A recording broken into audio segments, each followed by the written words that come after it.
Hello, everyone, and welcome. To the universe. Everything is here, All of the things that we could ever want. and all the things we don't want. Yep, because that's the universe. It's all here. I am Samuel. And I'm Sam. I have glasses. Enjoy my new hat. He's got a new hat. So, Sam, what are we talking about today? We are talking about the new movie Dune the new movie that is kind of a remake, and yet hopefully somebody's finally doing it right, because I guess they had a sci-fi show at some point. A reboot. I mean, it is sci-fi, but Dune. it was on sci-fi. It was on Sci-Fi, yes. Children of Dune with James McAvoy. What a wild ride. Isn't that the horror story with the thingy? That's the Children of the Corn, Okay. I think. Wrong thing, guess. Wrong thing. This movie was made by Denis Villeneuve. We had to Google how to say his name. Denis Villeneuve. Denis Villeneuve. We were so wrong. It's not Denis Villeneuve, but Yeah, Denis it's Villeneuve. Denis Villeneuve. He is Yeah. a French-Canadian director. You've probably heard of him. He made Blade Runner 2049. He's He very made good, yeah. Sicario, Arrival, all of those good films. He made this movie starring Timothée Chalamet and Rebecca Ferguson and Oscar Isaac, and the list goes on and on and on and on and on and on. And Zendaya. Are you trying to go alphabetical, ending with Zendaya? Yeah, Zendaya Okay. will be at the end. No, And Timothy Calamont. yeah, Lil Tim, Camelot. famous rapper Lil Timmy Tim. Wait, what? I have a video to show you later. Oh my goodness. Okay. So, this is a film based off of a book written in the 60s by Frank Herbert. It is a very dense, very intense sci-fi book.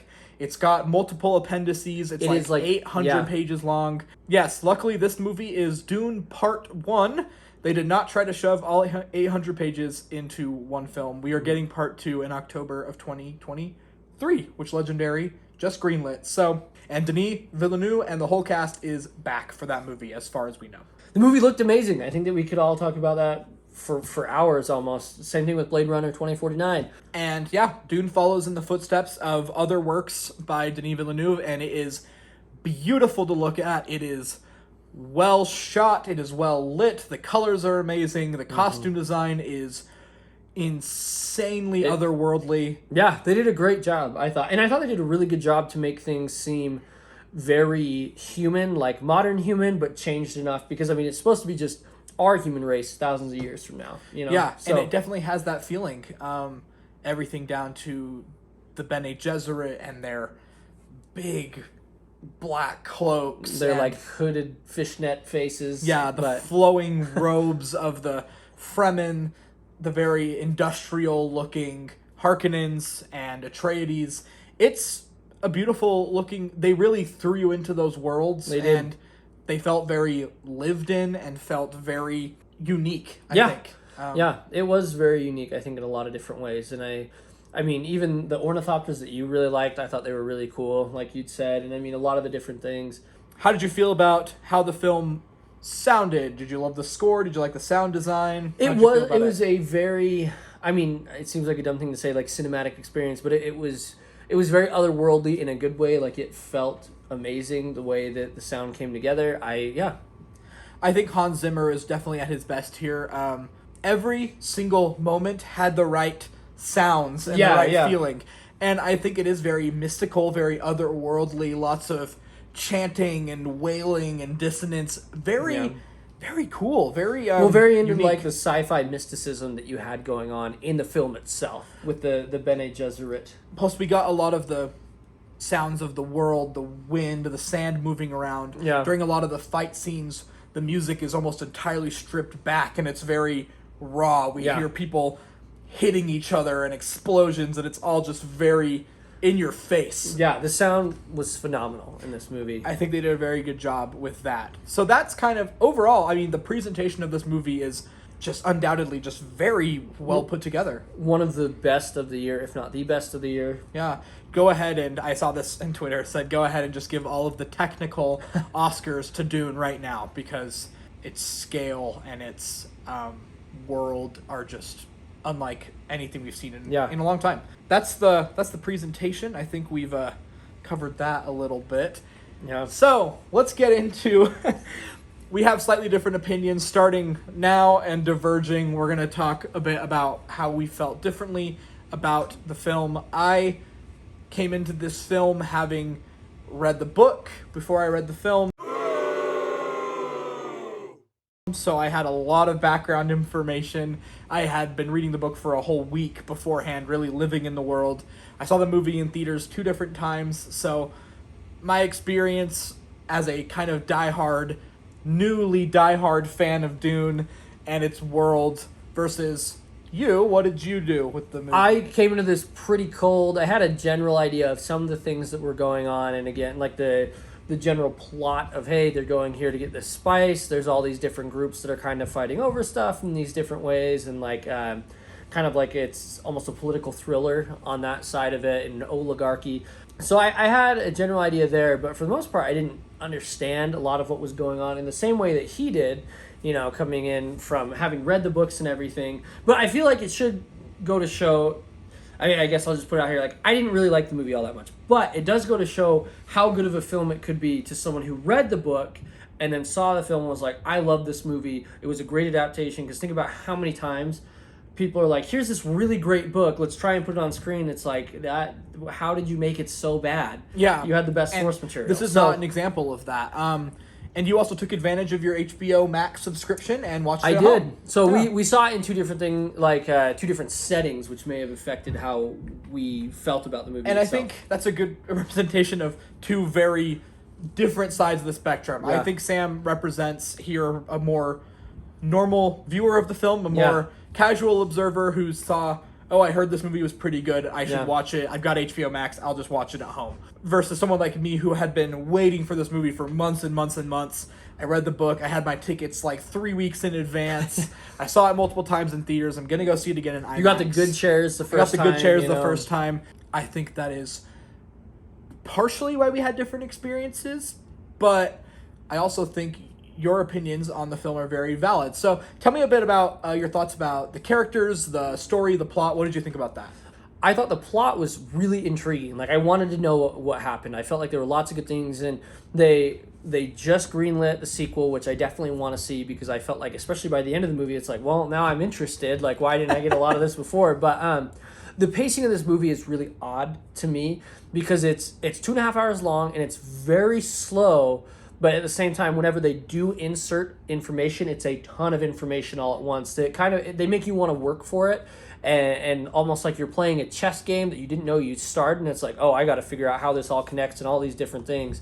So I mean, I kind of had issue with that, because I was just like, okay, this isn't as enjoyable, because I'm having to try and figure out all of these different things all at the same time. There's like, it felt like they were filling plot holes that they had just kind of dug up, and it's like, oh, we're going to fill this out really fast. There was just so much going on that it was like, oh, okay. But at the same time, there was like, I'd be checking my watch and like, is this something going to happen soon? Like, what's happening here? So that was my issue. Did it make it better or worse for you knowing that it was like one half of the story, that it was the part one? Was that better? Because it tells you right up front. Was that better or worse, do you think, for you? I think for the overall experience, it's probably a good thing to know it's part one. But I think that if I hadn't known that, I probably would have looked at the movie a little bit differently and not been quite as impatient, I guess. Because now it's like, really, I just want to see the conclusion, which will be part two. Unless for some reason they break it into part three, which means it's a super long book. You never know. No, I doubt they will. Okay. Yeah. But anyways, so I think it's probably going to be best for everybody to go into it knowing like, hey, this is just the first part of it. But I don't know. I think that I would have liked not to know that, because then I wouldn't have been like waiting for the next best thing, almost. Yeah. So knowing it's half of a story, obviously the character development and the way the characters are presented is a little different. How did you feel about that?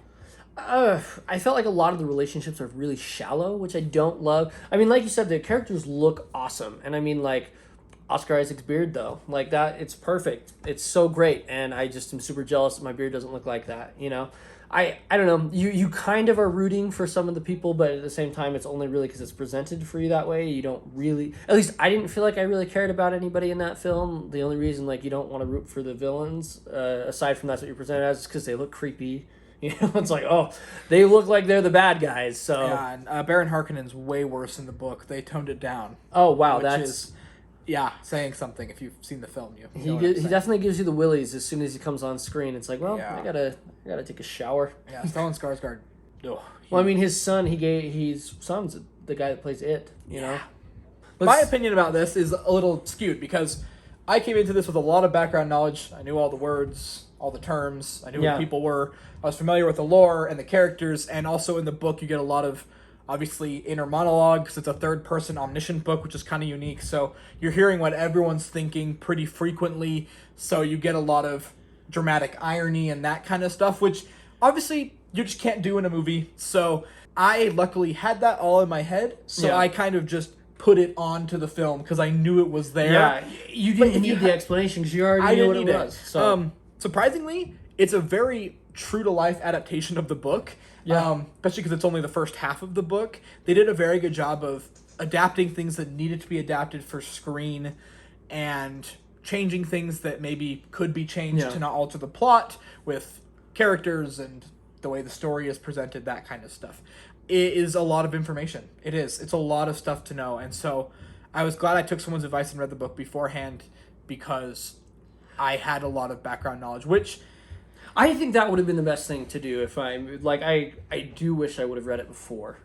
I think that is something that it's hard to make people do that. Yeah. And obviously a movie should be able to stand on its own, but when you're adapting such intense source material like Dune that's so dense, you need to at least you don't know if you don't read the book or even half of the book, I suggest doing some preliminary research at least about just the world appendices and the characters, maybe read the appendices. But yeah, I love the characters. A couple of characters I wish we could have gotten a little more for, and hopefully we'll get more in the sequel. Gurney Halleck isn't the warrior bard that he is in the book, which was disappointing to me. But he is Josh Brolin. He is Josh Brolin. He's spectacular. Yes. I just wanted to hear him play a balisette and sing. But of course that had to be cut out because the movie was already too long, and Denis Villeneuve has told us that he was really sad to cut it out, but it just didn't serve. And the I think film. like we've kind of talked about a little bit that it just would have been maybe even awkward tone wise for the rest of the film. So the rest of the probably for film best, doesn't but lean in as much into the fantasy as maybe the book does. So maybe it will in the second one though. I mean, yeah, I'm excited for more Thafir Hawat. He didn't get quite as much information given to us in this movie, or the Mentats in general. That term is never even used, so yeah, we don't. I was like, I don't know who any of that is. So we don't really quite of them, understand who his whatever. character is just based on the movie and what they do, what they're capable of. So hopefully, same with Pitter, his character as well. You don't know very much I was about. like, I don't know any of these names, so I Yeah, was like, you don't know much about what they are and what they do, like you do in the book. So hopefully we'll get maybe some more information about that in the sequel. But other than that, I thought it was very well cast. I thought Timothy was doing very well. A lot of Paul's really interesting character developments in the second half of the book, so he did well at keeping him very restrained, kind of scared, and this boy who's learning all these new powers and kind of coming into his own, but has not come into his own yet. Yeah. He's about to kind of go that way. I thought Rebecca Ferguson was great at. She's very emotive. She's very this caring mother figure who's she also weirdly almost feels like the main character of this first movie. You know, she gets a lot of screen time, and you know. she's stellar. She eats it up. Oscar Isaac is great in the parts that he's in. He's this very commanding force. Duncan Idaho is lovely. He's Jason Momoa, so what else do you really need to know? And luckily, we're going to get more Zendaya in the sequel, and more Stilgar, who Javier Bardem. So.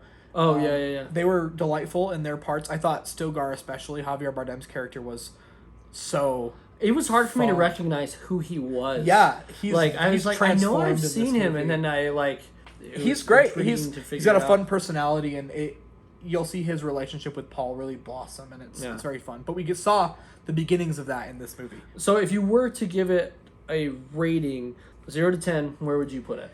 I think I openly said on social media I gave it like a 9.7. I'm gonna dial that back, and I would give Dune a 9.5.